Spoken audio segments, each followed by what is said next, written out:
បាទស្វាគមន៍នឹងជួបគ្នាម្ដងទៀតហើយមកកាន់ Channel BK Media ថ្ងៃនេះផងដែរខ្ញុំចង់បង្ហាញបងប្អូនអំពីរបៀបបង្កើត account Line ដែលប្រើជាមួយលេខទូរស័ព្ទដៃនេះបាទអញ្ចឹង Line នេះគឺជា app មួយដែល free បងប្អូនអាចបង្កើតបាននៅលើ App Store នេះបាទសម្រាប់ iPhone iPad សម្រាប់អ្នកដែលគាត់ប្រើជាមួយប្រភេទ OS Android វិញគឺគាត់អាច download បាននៅលើកន្លែង Play Store អញ្ចឹងសម្រាប់អ្នកដែលគាត់ចង់ប្រើជាមួយនឹង computer Mac ហ្នឹងគឺគាត់អាច download បាននៅ Mac OS ហ្នឹងវាយថា Line for Mac ហើយជាមួយអ្នកដែលគាត់ប្រើជាមួយនឹងប្រភេទ Windows ហ្នឹងគាត់អាច download បាន Line desktop នេះអញ្ចឹងខ្ញុំសូមបង្ហាញពីការ download នៅលើ iPhone នៅផ្ទាល់បងប្អូនវាយពាក្យថា Line មកបាទ Line អញ្ចឹង search មកនឹងឃើញរូបពាក្យថា Line ជាមួយនឹងពណ៌បៃតងដូចនេះបាទអញ្ចឹងសូមបងប្អូន download នៅមកសារខ្ញុំ download ហើយនេះខ្ញុំសូមបង្ហាញតែផ្ទាល់ខ្ញុំបើកវាមកបាទចឹងកន្លែងនេះគឺជាកន្លែងមួយដែលបងប្អូនធ្វើការ log in សម្រាប់អ្នកគាត់មាន account សម្រាប់អ្នកដែលគាត់អត់ទាន់មាន account គឺគាត់អាចបង្កើត account បាននៅពណ៌បៃតងនេះពាក្យថា sign up ហ្នឹងអញ្ចឹងខ្ញុំសូមជួយពាក្យ sign up ដើម្បីបង្កើត account បានអញ្ចឹងការបង្កើត account ជាមួយលេខទូរស័ព្ទនេះគឺគេចាប់ពីប្រទេសកម្ពុជានឹងហើយវាយលេខទូរស័ព្ទទៅតែម្ដងបាទចុចពាក្យ verify phone មកយើងចុចពាក្យ OK ដើម្បីទទួលបាន SMS ពី Line មកទៀតគាត់នឹង send មកកាន់លេខទូរស័ព្ទដៃនឹងផ្ទាល់បាទខ្ញុំរងចាំ Line ដែលគាត់ send មកហ្នឹងបើសិនជាអត់មានកូដបាទកូដ send មកហើយបាទកូដនេះគឺ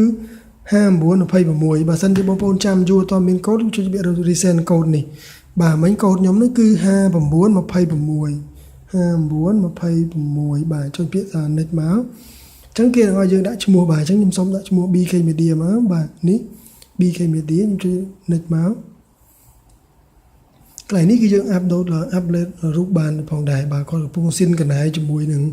លេខកន្តាក់របស់យើងហើយដែលយើងបាន save លេខកន្តាក់ហ្នឹងគឺកំពុងតែ search ចូលមកបាទនេះ search ចូលមកហើយលេខកន្តាក់របស់យើងហ្នឹងបាទអ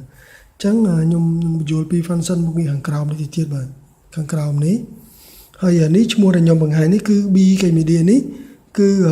មាននៅពេលដែលបងប្អូនលេងឆាតទៅគឺនឹងបង្ហាញឈ្មោះនឹងទៅកាន់មិត្តភ័ក្តិរបស់យើងនឹងអញ្ចឹងឈ្មោះនឹងយើងអាចកែបានបាទអញ្ចឹងកំពុងតែស៊ីនជាមួយនឹង profile ហ្នឹងខ្ញុំសូមរងចាំឲ្យស៊ីនចប់បន្តិចសិនបាទអញ្ចឹង contact ខ្ញុំជាឡើងហើយបាទ friend ខ្ញុំនេះ friend ខ្ញុំច្រើនបាទ200ជាងអញ្ចឹងកន្លែងនេះគឺជាកន្លែងយើង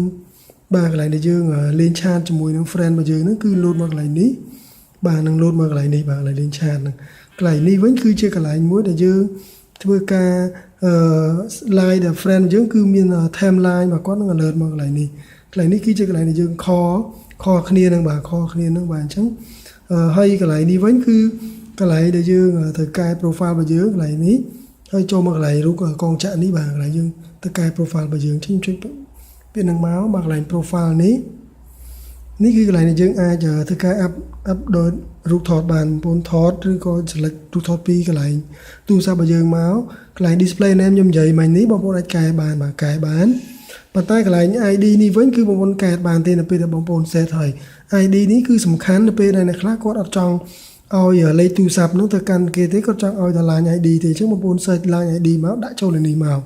នៅពេល line ID នេះ available គាត់នឹង check មកបាទអញ្ចឹងនេះ